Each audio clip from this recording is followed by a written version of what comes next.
Listo. ¿Están viendo todos la pantalla que dice impulso y momento lineal? Buenas, ¿cómo están? Pues sí, yo creo que sí. Chicos, ¿me confirman si están viendo la pantalla de impulso y momentum lineal? Sí, profe. Sí, señor. Gracias. Sí, profe. Muchas gracias. Entonces, miren, chicos, nosotros, si ustedes recuerdan anteriormente, toda esta cuestión de energía empezó cuando nosotros empezamos a pensar cuál era el efecto de una fuerza en una distancia, ¿cierto? Nosotros estamos mirando cuál era el efecto de la fuerza en la distancia. Entonces, nosotros, por ejemplo, nos interesaba hacer una gráfica de fuerza en función de distancia. Si la fuerza pues tenía cierto comportamiento, esta área era como muy importante y a esa área la llamamos el trabajo, pero finalmente pues el trabajo era el efecto de una fuerza en una distancia. Ahora, ¿qué vamos a hacer? Vamos a empezar a ver el efecto de una fuerza, pero en el tiempo. Vamos a pasar a un caso mucho más real, en donde las fuerzas no son constantes, pero no a lo largo del espacio, sino las fuerzas no son constantes a lo largo del tiempo. Por ejemplo, en una colisión, digamos, yo voy a coger aquí este mousepad, ¿sí? Y lo voy a soltar. Cuando se choca contra la mesa, ¿será que la fuerza es constante? No, uno se imagina que cuando empieza a chocar, la fuerza empieza a aumentar, ¿cierto? Llega como a un máximo y ya cuando dejó de chocar, pues llegó hasta un valor límite o cero, digamos, en cuanto a repulsión, porque se estabilizó la fuerza neta. Efectivamente, yo puedo calcular una fuerza promedio que sería simplemente velocidad inicial justo antes del choque, velocidad final cero, y puedo calcular una aceleración promedio. Eso es lo que hemos estado haciendo todo el tiempo nosotros. Pero las fuerzas en general no son variables. Entonces, si yo hago colisiones, por ejemplo, yo lo que voy a obtener es que las fuerzas no son no son constantes en el tiempo, ¿sí? Esa es la parte importante. Y yo puedo obtener cosas como estas. Esto es un ejemplo, obviamente, de una fuerza también muy idealizada, pero es una fuerza que es cero al inicio, ¿sí? Luego empieza a aumentar y luego empieza a disminuir hasta que vuelva a ser cero. Entonces, ahora nuestra pregunta es, ¿será que, como pasaba anteriormente, que el área de esas curvas era importante? ¿Será que esta área de esta curva es importante? ¿Será que podemos sacar alguna información? ¿Qué ganamos nosotros cuando estudiamos las fuerzas con las distancias? Y ganamos una cosa súper importante. Nosotros llegamos a la conservación de la energía. Entonces, apareció un concepto nuevo, ¿cierto? Nosotros de aquí dedujimos un concepto nuevo que se llamaba la energía. Esa energía se dividió en cinemática, potencial, trabajo conservativo, trabajo no conservativo. ¿Se acuerdan de eso, cierto? Y entonces apareció una ley de conservación. Y esa ley de conservación, si a ustedes pues, les pareció, es muy poderosa porque uno puede a partir de un estado A y un estado B, pues deducir todo. No importa qué pasó en la mitad. Entonces aquí tenemos una ley de conservación de la energía, que es otra forma de ver las leyes de Newton, pero es como más fundamental. Y lo que pasa es que es fundamental porque si yo le digo a un sistema, usted tiene que conservar la energía, el sistema no se puede salir de ahí. Entonces es una restricción tan potente porque no depende, digamos, del sistema, que hacer una ley así universal, pues entonces uno puede resolver una cantidad de problemas impresionante, más sencillo, pero además poder entender mejor la naturaleza. ¿Será que esto que vamos a ver ahora nos depara lo mismo? Esa es como la pregunta. Y la respuesta es sí. Vamos a descubrir una nueva ley de conservación. ¿Listo? Para el movimiento translacional. ¿Qué conceptos van a surgir ahora? Nosotros cuando estudiamos el papel de una fuerza en la distancia, aquí va a salir algo llamado el impulso, que está relacionado con el cambio de algo llamado el momentum o el momento. Lineal, porque estamos hablando como traslación, X, Y, Z, ¿listo? No rotacional todavía, porque nosotros todavía no rotamos, ¿sí o no? Hasta este momento, como somos puntos, ¿tiene sentido hablar que un punto rota sobre sí mismo? Pues no. Entonces todavía no estamos rotando sobre nosotros mismos. Entonces todavía el momento es lineal. Y resulta precisamente que al reformular la dinámica en términos del momentum, que es más fundamental que la masa y la velocidad, es más fundamental, resulta que aparece una ley de conservación del momentum. Y no quiere decir que si se conserva la energía, no se conserva el momentum, o al revés. Lo que quiere decir es que tenemos ahora dos leyes de conservación. ¿Y eso es bueno o es malo? ¿Ustedes qué creen? Pues depende. Dirán, ah, eso es más trabajo, más ejercicios, más quizzes. Sí, eso es verdad. Pero si no lo ven solamente por eso, por los quizzes y no sé qué, eso lo que quiere decir es que ahora tienen dos leyes universales de conservación. ¿Sí? Bueno, dos. Si algo sí son cuatro. Puede ser. Depende de dónde miramos los tiempos. Pero las dos se van a conservar y entonces el comportamiento de los sistemas tiene que obedecerlo, si se cumplen las hipótesis. Porque se acuerdan cuando decíamos la ley de conservación de la energía, pues tenemos que tener en cuenta si hay trabajo no conservativo, si hay trabajo externo, etcétera, ¿sí o no? La ley de conservación del momento también se va a cumplir bajo ciertas condiciones. Y si se cumple, va a ser muy fácil entender los sistemas. Porque ustedes, ¿qué creen? Imagínense resolver la ecuación de movimiento de un cuerpo que tiene una fuerza que varía así en el tiempo. Dificilísimo. Esto toca integrar numéricamente o analíticamente, hacer un montón de integrales. Pero si aquí se cumple que se conserva el momentum, las cosas van a ser más sencillas. ¿Y saben, por ejemplo, en dónde se conserva el momentum? En un choque como estos. Porque usted, digamos que la idea de la conservación del momentum es que no haya fuerzas externas. Y si yo considero que el sistema es este carro con este carro, ¿ustedes qué dirían? ¿Será que aquí en esta parte, acá, hubo fuerzas o no? Sí, obviamente. Entonces, ¿se aplica o no se aplica el momento, la conservación del momento? Entonces uno diría, no, porque sí hay fuerzas, pero estamos hablando de es que para que se conserve el momento no debe haber fuerzas externas. Y como mi sistema está hecho por los dos carros, todas esas fuerzas son internas. ¿Sí? ¿Sería? Es de lo mismo, exacto, ese es el punto, exactamente. Entonces, por tercera ley de Newton, el azul le hace una fuerza al amarillo allá y el amarillo le hace allá. Y si yo la sumo para calcular la fuerza total dentro de mi sistema, se me anulan. Entonces, las fuerzas internas se van. Si no, esas fuerzas internas no me interesan. Y si no tengo fuerzas externas, no hay fuerza neta. Y entonces se conserva el momento. Entonces, todos estos problemas de colisiones los vamos a poder resolver muy fácil gracias a la conservación del momento. ¿Colisiones como cuáles? ¿Qué más se les ocurre a ustedes de colisiones que no sean tan trágicas? Como en el billar, ¿sí? Cualquier cosa. Esto lo vamos a poder entender después cuando las cosas roten, pero cualquier tipo de colisión lo vamos a poder ver ahí. Y yo no sé, ¿alguien sabe qué es esto que tengo acá? El colisionador de partículas, exactamente. Esto es una animación tridimensional, obviamente, del colisionador de partículas. Aquí lo que se hacen es unos haces que son muy finos, que van casi a la velocidad de la luz, depende de la partícula que se quiera estrellar. Y aquí lo que hace es, o sea, básicamente lo que hacen ellos allá es estrellar cosas. Sí, chévere, ¿no? Estrellar cosas a ver qué pasa, pero no saber qué pasa. Esto produce cuando choca con un haz que van en dirección contraria, digamos de partícula antipartícula, cosas así. Se produce una avalancha gigantesca de partículas elementales y se puede estudiar si el modelo actual de partículas elementales predice o no lo que se produce y con eso podemos saber cómo se formó el universo, si el universo se va a acabar. El otro día mi hijo pues es culpa mía, yo a veces le cuento cosas del universo y no sé qué, y el otro día me preguntó, papá, ¿cierto que los días nunca acaban? Y yo, ¿qué? Porque toca tratar de entender cuando le pregunto a un niño a uno, ¿cierto? Entonces le dije, ¿cómo así? Los días tienen 24 horas. Me dijo, no, no, pero el número de días. Entonces, claro, lo que le estaba preguntando era si en algún momento se van a acabar los días. O sea, ¿y ustedes qué creen? ¿Ustedes creen que eso al final la pregunta es, ¿el universo tiene fin o no? Uno se muere y se le acaban los días a uno, pero ¿el universo será que se va a morir? Depende. Actualmente el universo está en expansión acelerada. O sea, entre más lejos mira uno, más lejos van las cosas. Y si el universo sigue así, pues ahora hay que tener cuidado porque eso no es un globo que se está inflando. Es que el espacio-tiempo se está creando. Afuera no hay nada, ¿sí? No existe nada porque no hay espacio allá creado. Se está creando el espacio-tiempo. Y si se sigue acelerando, pues los días no tendrían fin como tal, porque el tiempo no tendría fin.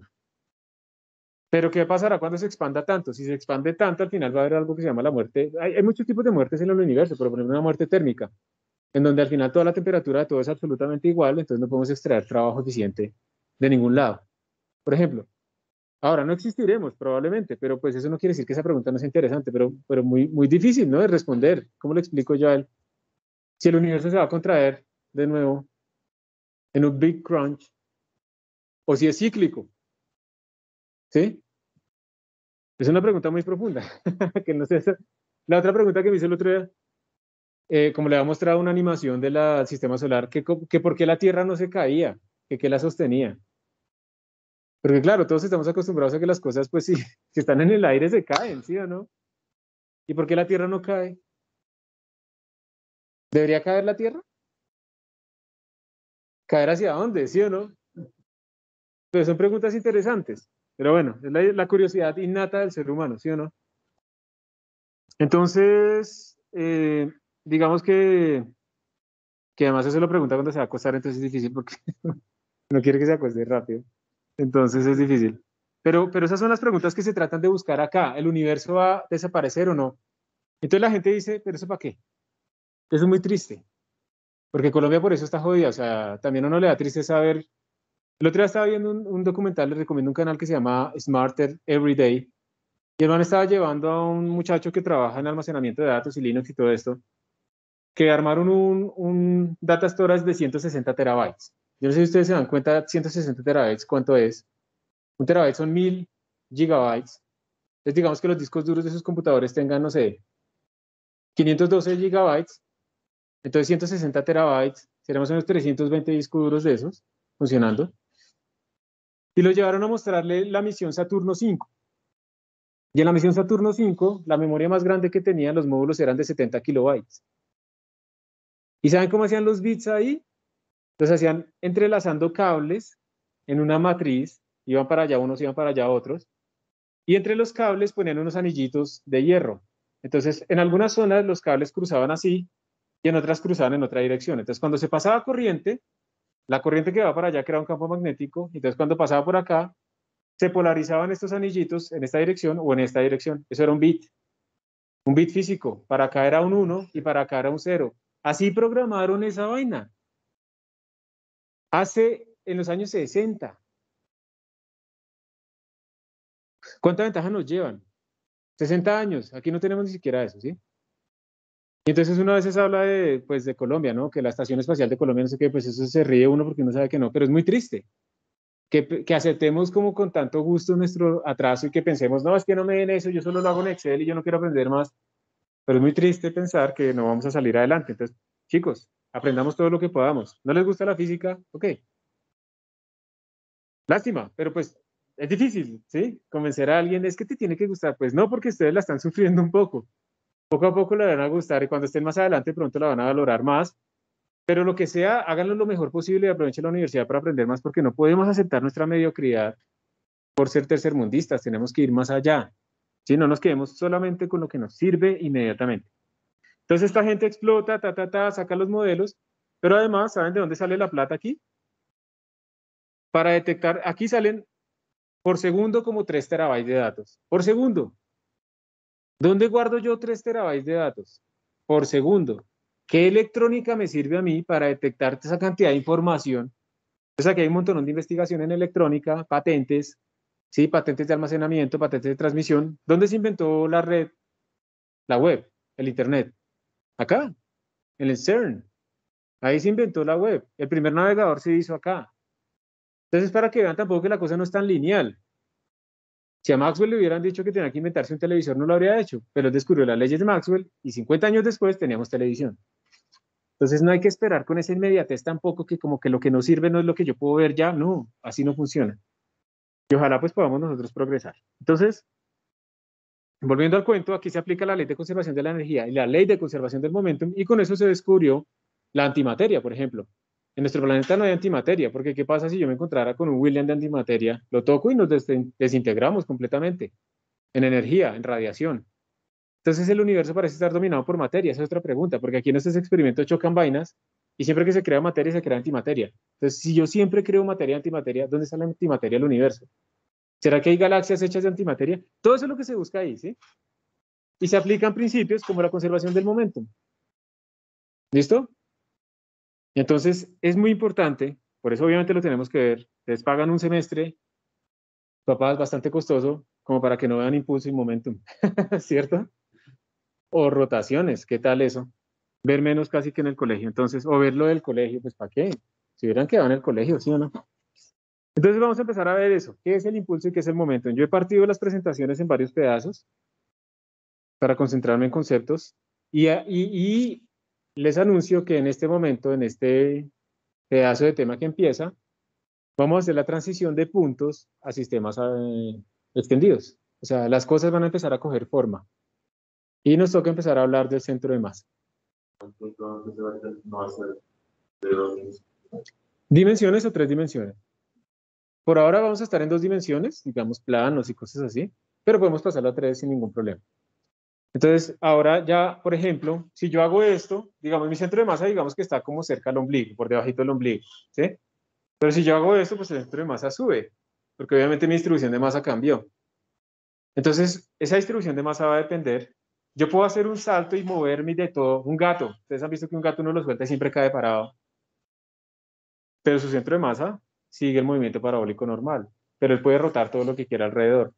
Entonces vamos a empezar a extender las cosas y va a empezar a aparecer el concepto de centro de masa. Entonces esto es lo que vamos a ver en este módulo, ¿listo? ¿Está bien? Choques, vamos a estrellar cosas. No carros, por favor, ni nada de eso. Entonces, vamos a empezar con el concepto de impulso y momentum. Recuerden lo que estamos diciendo. Nuestra pregunta es, si trabajar y ver el efecto de la fuerza en función de la distancia fue importante y surgió algo llamado energía,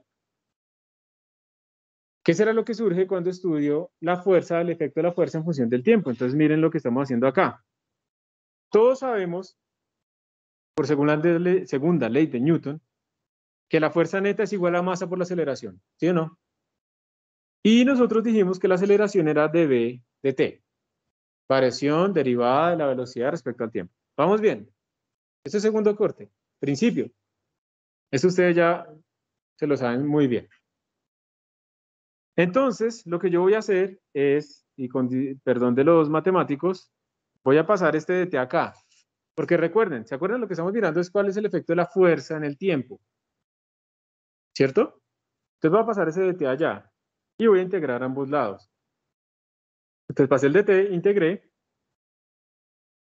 Miren lo que aparece a la izquierda. La izquierda es una integral de f por dt, o sea, el área bajo la curva, en una curva de fuerza versus tiempo. Esta cosa, esto es un área, que es esta que está acá, ¿sí o no? Es esa área. ¿Y esa área qué es igual? Entonces ustedes miran a la derecha. Entonces sería la masa por la integral de velocidad 1, velocidad 2 por dv. Esa integral de la izquierda es difícil de hacer en forma general, porque nosotros, digamos, estamos haciendo lo más general posible, entonces no sabemos cómo es la fuerza F. Entonces no la podemos sacar de la integral, porque no sabemos si la fuerza depende o no depende del tiempo, ¿cierto? Entonces no la podemos sacar. Pero esa integral de la derecha es fácil o no? La masa es constante. Exacto. Entonces, primera cosa importante, la masa es constante, la sacamos, ¿cierto? Y la segunda es que estamos integrando una diferencial. Entonces, eso es fácil, ¿sí, no? La integral de x es x. La integral de William es William. La integral de Germán es Germán, ¿sí o no?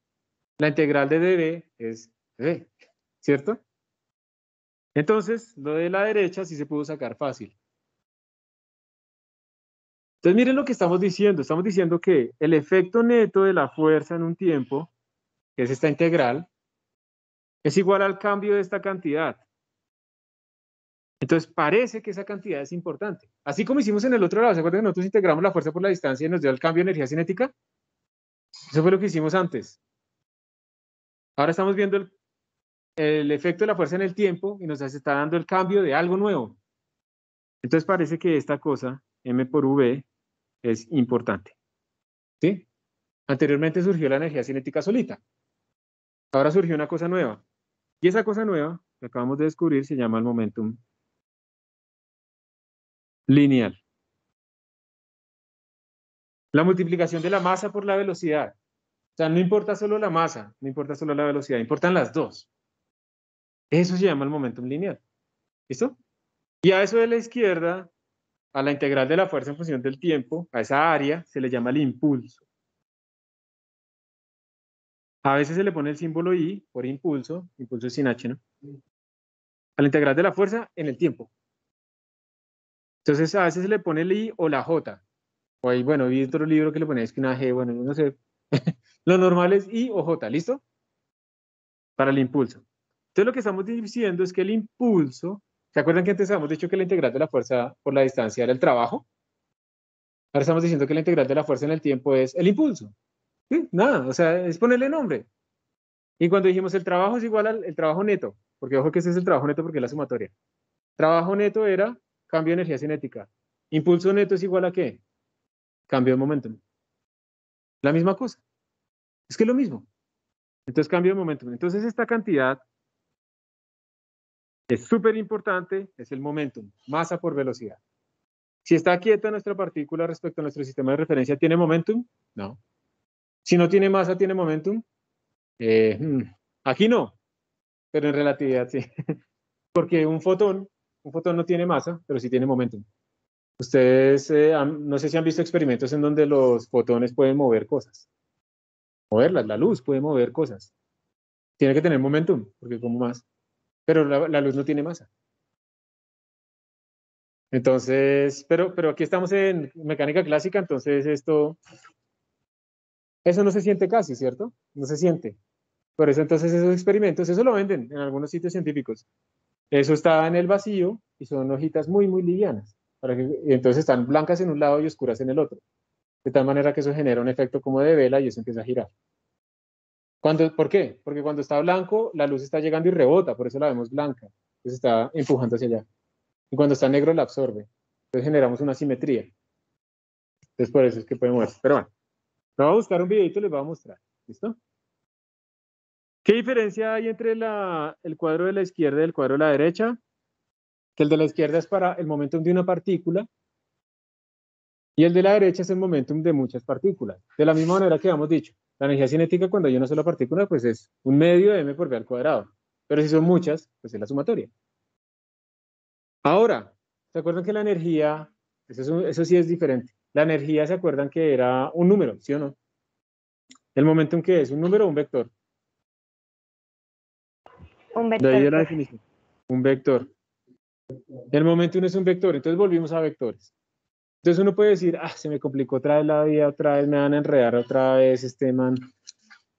Pero resulta que es una ventaja que sea un vector, porque si yo tengo conservación del momentum, puede ser que en una dimensión no se conserve, porque hay fuerzas en una dimensión, pero en otra dimensión sí se conserve, porque no hay fuerzas. Entonces, eso es bueno. No se me daña todo el vector. Yo puedo tener conservación en una dirección y en otras no. ¿Listo? Entonces, esa es la ventaja de que sea un vector. Por ejemplo, en una dimensión es móvil, como determinamos el vector. ¿En una dimensión es qué? Está diciendo que es un vector, ¿no? Pero en una dimensión puede que esté estático y en otra puede que esté moviéndose, ¿no? ¿Cómo se determina en realidad el vector en las dos dimensiones si no se está moviendo o no se puede determinar? Sí, entonces, si te entiendo bien, tú lo que estás diciendo es, digamos que yo tengo una velocidad que tiene, digamos, un valor 3 en dimensión en el eje X, pero 0 en el eje Y. Entonces, si digamos que la masa sea 2 kilogramos, entonces tu vector va a seguir esa velocidad, tu vector de momentum. Tu vector de momentum lo que va a tener es 6, porque es masa por velocidad, y 0. O sea, no tienes momentum en el otro eje. ¿Y ya? Exacto. No. En el Y no tienes momentum. Porque recuerda que la conservación todavía no la hemos tocado. La conservación es cuando no hay fuerzas. Que no tengas momentum no quiere decir que se conserve. Si no tienes fuerzas, por ejemplo, en el eje, fuerzas externas, en el eje Y, en el eje X, perdón, en este problema que me dijiste, se conservaría ese 6. Y otra cosa, por si acaso, las unidades del momentum serán kilogramos metros sobre segundo y no tienen nombre. Se llaman kilogramo metro sobre segundo. ¿Ok? Bueno, ¿hay alguna pregunta hasta acá? Pues yo sé que todo esto es nuevo, entonces les debe parecer raro preguntar, pero de pronto algo que no se entendió. Pero es completamente análogo. El efecto de la fuerza en el tiempo nos produce una nueva cantidad llamada momentum. Y la unidad del impulso. La unidad del impulso es la misma unidad del momentum porque mira que el impulso es cambio de momentum. Entonces también es kilogramo metro sobre segundo y tampoco tiene nombre. Si ustedes de pronto hacen algún descubrimiento respecto al momentum o algo así, de pronto les ponen el nombre de ustedes. Las unidades del momento son los germanios.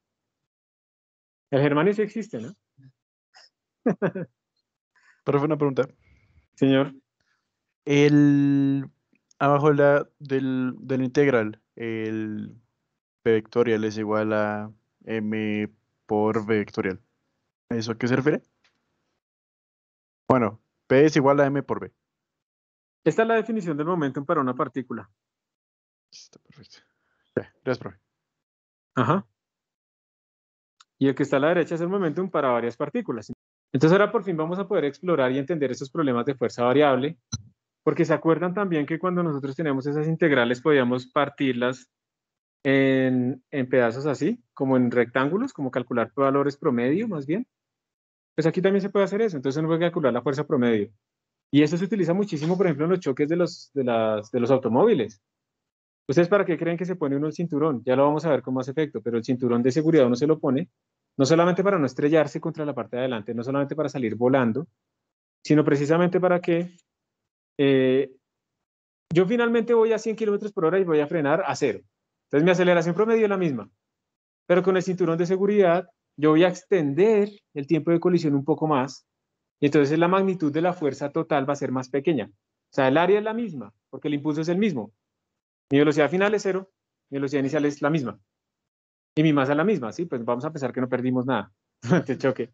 Pero entonces, yo lo que puedo tener es una fuerza grandísima en un tiempo pequeño, una fuerza menos grande, pero extendida en un tiempo más grande. Entonces uno diría, no, pero si me están haciendo una fuerza, pues en menos tiempo mejor. Pero no, porque es que puede ser que mis huesos se rompan a 5 kilonewtons. Y en un choque yo llegue a obtener 10 kilonewtons si lo hago en un microsegundo, en un milisegundo, y ya morí. Se me rompieron las costillas, me perforó un pulmón y mientras llegan a la ambulancia ya me morí. Pero en cambio con el cinturón de seguridad me va a lastimar un poco el pecho, pero la fuerza total se extendió por más tiempo y está por debajo del umbral de ruptura. Entonces me lesiono, pero no me muero. Porque obviamente me tengo que lesionar, o sea, no hay forma. Salvo que uno esté en un carro de Fórmula 1 y le pase por encima a Verstappen y lo salve a uno el halo, ¿sí o no? ¿Sí vieron eso? Estos manes parecen locos, ¿no? Pero bueno. Entonces, digamos, esto se hace, precisamente uno diseña, porque un cinturón de seguridad, la gente a veces le molesta, ¿no? Que, ay, que no me gusta, ¿por qué no lo hacen más delgado? Por ejemplo, pero lo podrían hacer de cadena o de una cadena bien dura, pero delgado. Pues porque la fuerza es la misma, pero bajo menos área, tengo una presión más alta. Yo necesito que el cinturón de seguridad, de hecho, sea más ancho. Si ustedes ven los carros de carreras, esos son cinturones grandes que van cruzados. ¿Por qué? Porque yo aumento el área para disminuir la presión total. ¿Listo? Entonces una cosa es la comodidad y otra cosa es la seguridad. Y esas dos cosas a veces compiten. ¿Sí? Por ejemplo, cuando uno va a comprar una pañalera. Yo me acuerdo cuando íbamos a comprar una pañalera, entonces, mira, este te lo puedes poner como un bolso. Y yo decía, pero es que yo voy a cargar pañales, un bebé que tiene popó, tengo que llevar aquí unos pañitos y me voy a poner a cargar un bolso. Necesito una maleta, yo necesito algo que me pueda cruzar, que me libere los brazos. No, pero es que está de moda el bolso. ¿Cuál de moda? O sea, la funcionalidad no puede ser superada por la moda, ¿sí? Pero bueno, disculpen. Entonces, si ustedes se dan cuenta de lo que tenemos acá, estamos viendo que la fuerza neta en el tiempo me produce cambio de momentum. Voy a escribirlo aquí a un ladito chiquitito. Estamos escribiendo esto, miren. Integral de la fuerza neta en el tiempo. Uy, pero ¿por qué está tan grande? Integral de la fuerza neta en el tiempo me da el cambio de momentum. ¿Listo? Entonces vamos a hacer esto en un tiempo pequeñito. Si yo hago un tiempo pequeñito, entonces en un tiempo pequeñito la fuerza casi no cambia. Yo la puedo sacar de la integral en un tiempo pequeño, en un delta t chiquito. Entonces yo puedo escribir esto, lo puedo reescribir como fuerza neta por delta t, pero estamos subiendo delta t chiquito, igual a delta p. Y voy a volver a pasar esto a dividir acá.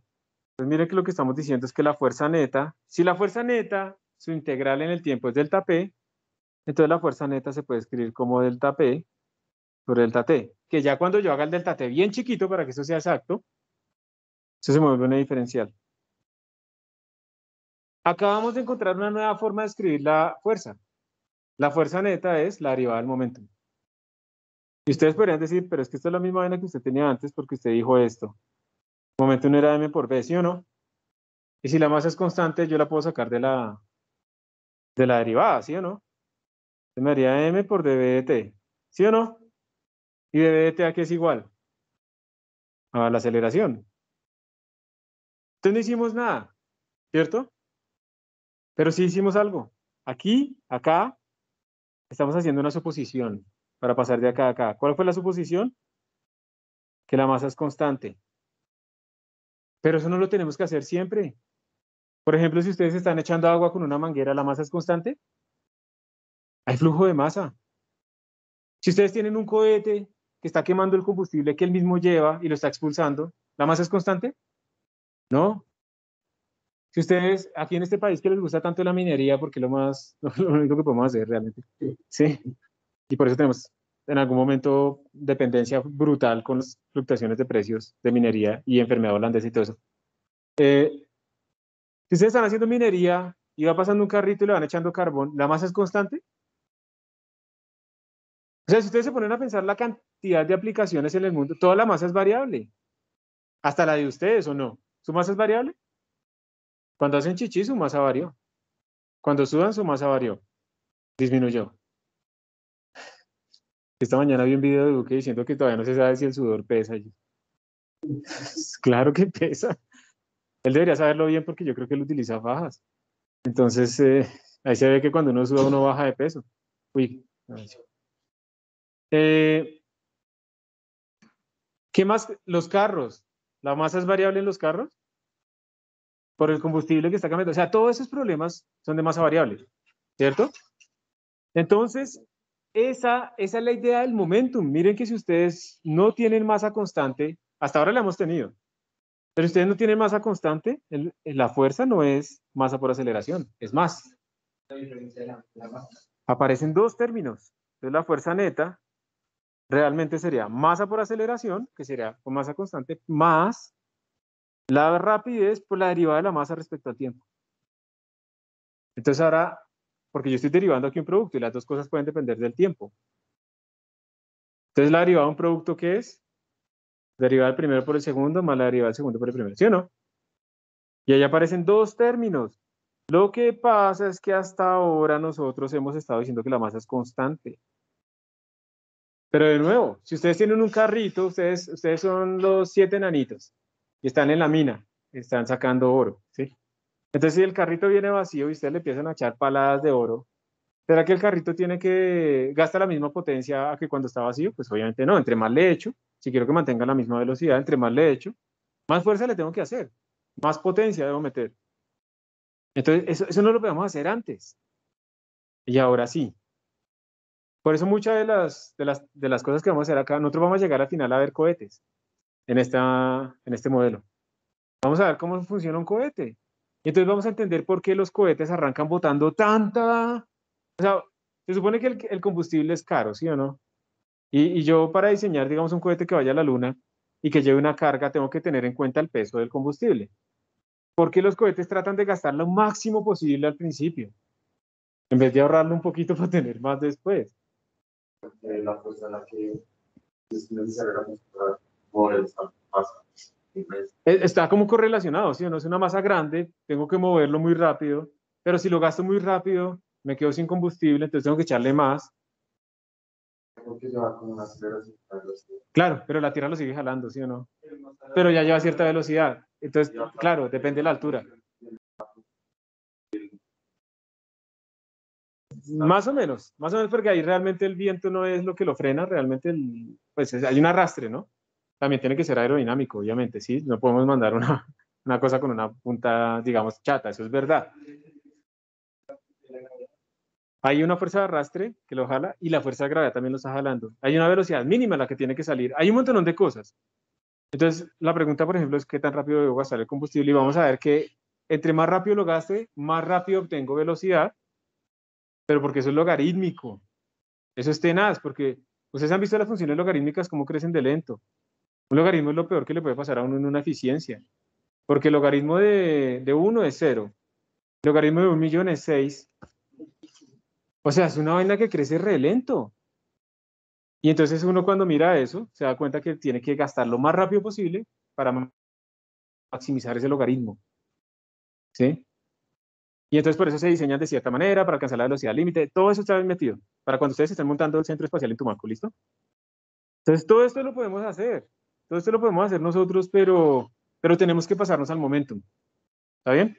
Entonces, de ahora en adelante, vamos a decir, y esta es la verdad, pues si ustedes leen el principio de matemática de Newton, él escribe la fuerza así, derivada del momento respecto al tiempo. No le enseñan que él escribió fuerza igual a masa por aceleración, eso no es verdad.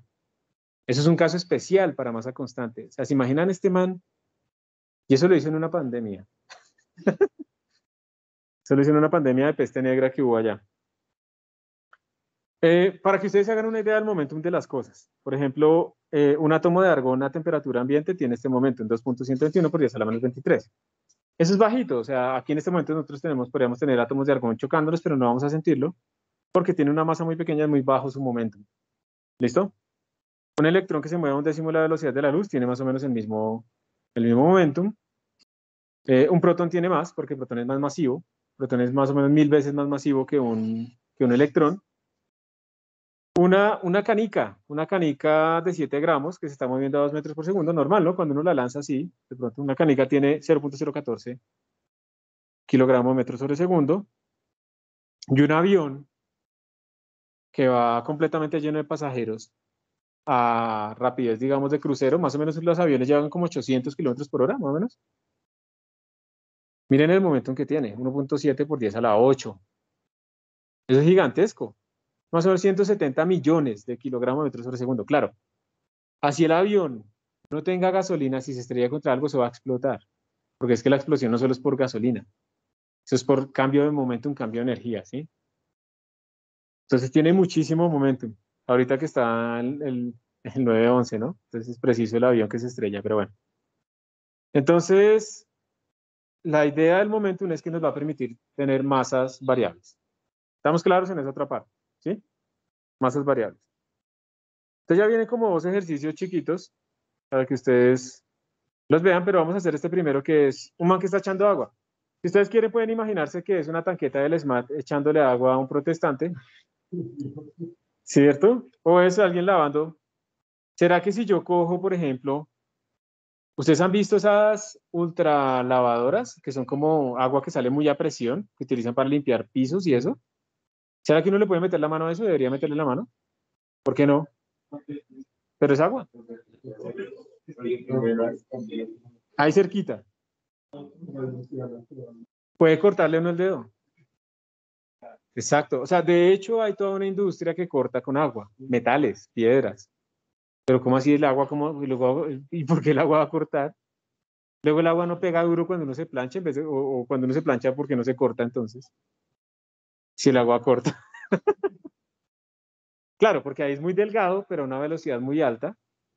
Y entonces uno puede aplicar estos principios para entender qué es lo que está sucediendo. La presión es muy baja, o sea, la idea también es que sea algo que lleva mucho momentum, mucha fuerza, pero es tan delgado que produce mucha presión. Y lo que corta es realmente la presión, porque uno tiene que afilar los cuchillos, porque el área la está disminuyendo para aumentar la presión muchísimo. ¿Sí? Ellos cortan es por la presión gigantesca. Entonces, aquí, por ejemplo, también suena terrible, pero también los de las tanquetas tienen que diseñar a cuánto tengo que empujar a alguien para sacarlo a volar. Alguien de 80 kilogramos, ¿cierto? Lastimosamente, se piensa más ahí. Entonces aquí, por ejemplo, ustedes tienen una manguera que está lanzando agua a 20 metros por segundo contra una ventana. Y les decía lo de las ultralavadoras porque ¿será que tiene sentido que yo le ponga eso en una ultralavadora a un carro? Puedo romper el vidrio porque le estoy ejerciendo mucha presión, mucha fuerza y mucha presión, ¿cierto? Entonces lo que vamos a calcular acá es precisamente eso. Esta agua va rápido, 20 metros por segundo, imagínense, o sea, yo suelto el chorro y en un segundo llegó a 20 metros. Va bastante rápido. Dice, el agua está saliendo de la manguera a una tasa de 1.5 kilogramos por segundo. Entonces, también eso es harto, ¿no? Cada segundo 1.5 kilogramos de agua. Todos gastamos mucha agua cuando nos bañamos. Lo que más gasta el agua no es ni siquiera la lavadora, es la bañada. Si ustedes pusieran un balde y se bañaran ahí y recogieran toda el agua que gastan, ustedes están gastando medio metro cúbico en una bañada o algo así, cantando y ahí pensando en física. Pero eso es harta agua. ¿Cuál? Muy bueno. Eso es un flujo, no, casi, eso es un flujo de masa, que cada segundo salen 1.5 kilogramos y en el siguiente segundo otros 1.5. En promedio, sí, eso es continuo, ¿no? Pero estamos haciéndolo como por paquetes. Es como si yo te lanzara un paquete de 1.5 cada segundo. ¿Listo? Tan, tan, tan. Eso es lo que quiere decir, es un flujo de masa. Eso no lo podemos hacer antes, pero ahora con el momentum sí. Entonces dice que ese 1.5 kilogramos sale a una rapidez de 20 metros por segundo y se dirige hacia el lado de un carro que lo para. Entonces el chorro pega y queda parado completamente. Entonces, miren que hay un cambio de momentum. Si ven que primero hay un momentum en la dirección horizontal de 20 metros por segundo y cuando ya se detuvo ya no hay momentum porque se empieza a regar hacia abajo, pero estamos hablando en el eje X. ¿Se acuerdan que las dimensiones son independientes? Entonces vamos a concentrarnos en el eje X. Nos dicen que ignoremos que eso puede rebotar, el splashback, y también ignoremos pues que la gravedad lo va a curvar. Vamos a suponer que como va tan rápido y tan duro, va básicamente horizontal. Entonces la pregunta es cuánto es la fuerza que se ejerce por el agua sobre el carro. ¿Sí? Entonces, ¿cómo podríamos hacer eso? Esto tiene varias formas de hacerlo. Una forma típica es como tratar de calcular un promedio. Entonces uno piensa es, como aquí está fluyendo todo, uno se empieza a confundir, ¿sí o no? Porque no son partículas, como lo que uno tenía antes, como un contacto, como jalar, ¿cierto? Es un fluido. Entonces uno podría pensar es, bueno, concentrémonos qué pasa en un segundo y vamos a calcular el promedio. Vamos a tomar un delta T, que es un segundo. En un segundo, ¿cuánta masa pasó? 1.5 kilogramos. Esto es una aproximación, estamos sacando un promedio, ¿listo? 1.5 kilogramos. Y entonces vamos a calcular, sabemos que la fuerza es la derivada del momento respecto al tiempo. Entonces, lo que vamos a decir es nuestra fuerza promedio, una estimación, va a ser más o menos el cambio de momentum en el tiempo que estoy mirando. Esa es una forma de hacer estos problemas que son de tasa uniforme. Entonces, el delta T que estamos escogiendo, ¿de cuánto es? De un segundo. Y entonces ahora vamos a ver el cambio de momentum de este kilogramo, de este 1.5 kilogramos de masa. Ese cambio de momentum aquí es igual. Masa por V final menos masa por V inicial, ¿cierto? Sobre delta T. Entonces, ¿esto cuánto nos daría? Recordemos que la V final es 0 en el eje X. Estamos haciendo todo en el eje X. Entonces esto nos da simplemente el menos masa por V inicial en el eje X sobre delta T, ¿cierto? Pues porque la V final se nos fue, porque se volvió 0. El agua se frenó completamente y empezó a caer verticalmente. Entonces mi fuerza promedio va a ser igual a menos 1.5, que es la masa, 1.5 kilogramos, pongamos aquí el kilogramo, por la velocidad inicial, que es ¿cuánto? 20, dividido entre un segundo, que es como el intervalo que cogimos. Entonces, sobre un segundo. Entonces, ¿esto cuánto da? Bueno, es 1.5 por 20, eso 30, nos da... ¿Señora? 30, 30. ¿cierto? Eso. Entonces, esto nos va a dar menos 30 y nos quedó kilogramo metro sobre segundo cuadrado, que eso es un newton, masa por aceleración. Entonces, menos 30 newton. ¿Esa es la fuerza sobre quién? ¿O sobre el agua? ¿Seguros? Miren el signo. Esa es la fuerza del carro sobre el agua, porque por eso va hacia la izquierda. Claro, si yo soy el agua y voy hacia la derecha, me tiene que hacer una fuerza hacia la izquierda para frenarme. Entonces la fuerza, esta es la fuerza del carro sobre el agua. Entonces la fuerza del agua sobre el carro, ¿cuál será? Más 30 newtons. Y pues la ventana tendrá un límite de fuerza que pueda soportar. Obviamente uno también tendría que calcular como presión. O sea, cuando uno trabaja fluidos, la fuerza absoluta ya no importa, lo que importa es la presión. La masa ya no importa, lo que importa es la densidad. Nosotros no vamos a ver muchos fluidos, ¿listo? Porque pues se nos saldría del tema mucho de física mecánica. Eso lo ven los ingenieros mecánicos y civiles después en sus cursos de hidráulica, de estática, de pronto, no, de dinámica, ¿sí? Aquí vemos como unos rudimentos que de pronto les sirvan, ¿está bien? Pero pues esta área también va a ser importante, porque si yo le hago 30 newtons en un área así, o le hago 30 newtons en un área así chiquita, de pronto lo rompo en el área más pequeña, porque la presión es muy alta, ¿cierto? Entonces no importa solo la fuerza, importa el área. ¿Alguna pregunta acá?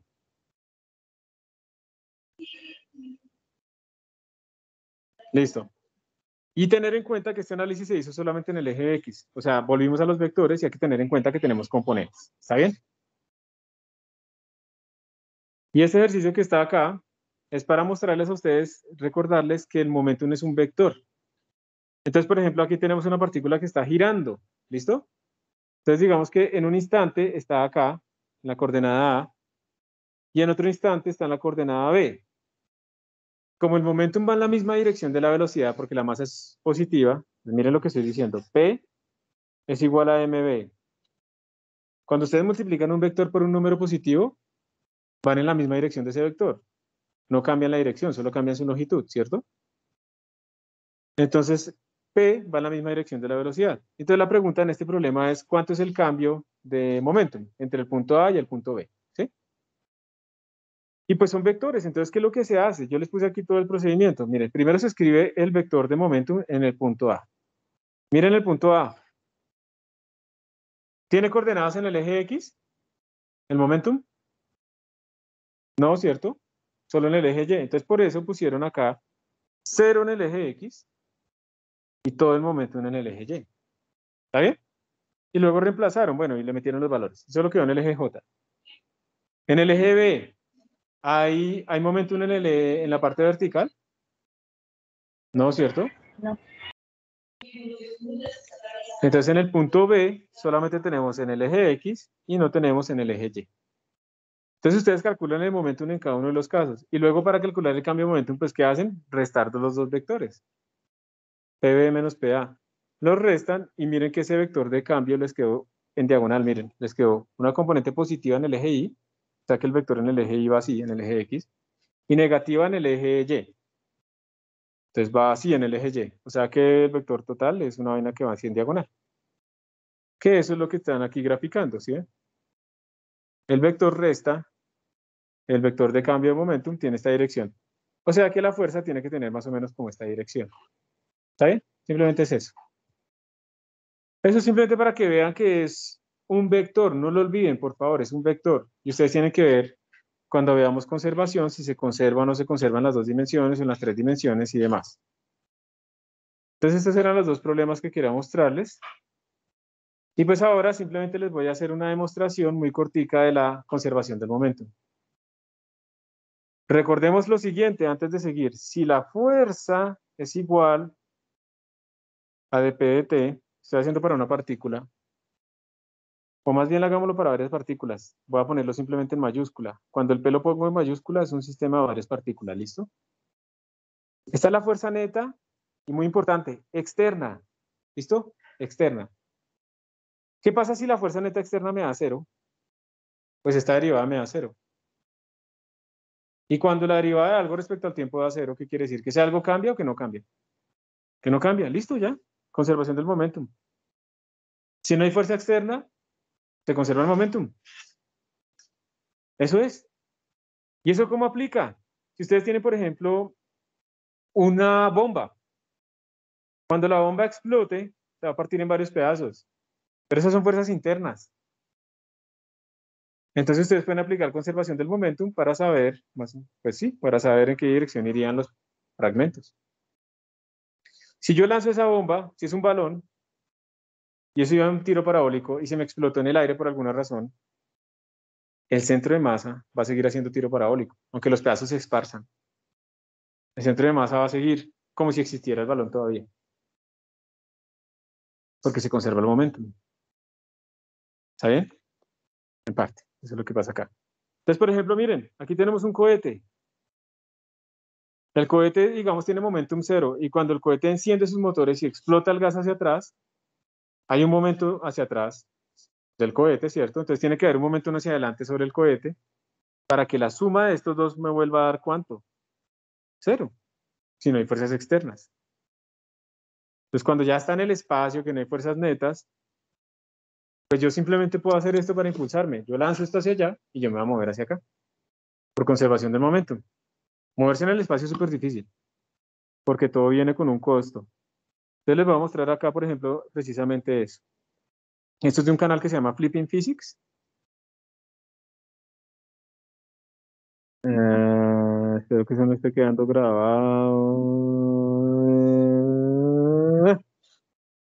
Yo no le puedo quitar el sonido acá. Nunca, no se le puede quitar el sonido. Bueno, no importa. Este canal se lo recomiendo. Te explica cosas con videos. Entonces, ya, ahí está, ¿sí lo vieron? Él se paró sobre una patineta precisamente para disminuir el rozamiento, entonces para que no haya fuerza en la dirección horizontal, para que no haya fricción.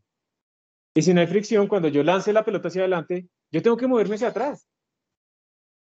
Para que el momentum total de los dos cuerpos sea ¿cuánto? 0, lo que estaba al principio. Y esa es la clave, digamos, del impulso. Miren. ¿Sí lo ven? Esa es la clave precisamente de la conservación del momento. Señor, como nadar, en parte. En nadar tú estás impulsándote con el agua, entonces el agua te empuja a ti también. Claro, y uno tiene que tener una forma más aerodinámica cuando va hacia adelante que cuando va hacia atrás.